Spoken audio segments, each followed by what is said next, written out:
வீட்டில் தனியாக இருக்கிற பெண்களுக்கு இந்த வீடியோவை ஷேர் பண்ணுங்கள். வயசானவங்கள என்றைக்கும் வீட்டில் தனியாக விட்டுட்டு போவீங்க.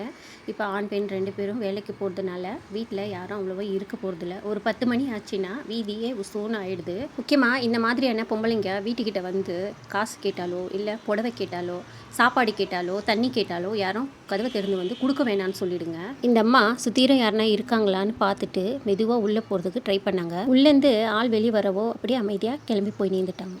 இவங்களுக்கெல்லாம் என்ன கேடு? கை கால் எல்லாம் நல்லா தானே இருக்குது. போய் எங்கன்னா உழைச்சி சாப்பிட்றதுக்கு என்ன?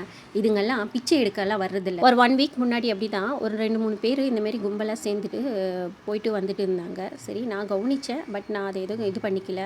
எங்கள் வீட்டுக்கிட்ட வந்து நின்று கேட்டாங்க. போயிட்டு வாங்கம்மா அப்படின்னு சொல்லி அனுப்பிச்சி விட்டுட்டேன். இந்த பொம்பளைங்கெல்லாம் என்ன பண்ணியிருக்காங்க, வீட்டுக்கு வெளியே காய போட்டு இருந்த புடவைங்களெல்லாம் இழுத்துட்டு போயிட்டு இருக்கிறாங்க. தோளில் பெருசாக ஒரு பையை மாட்டிட்டு வராங்க.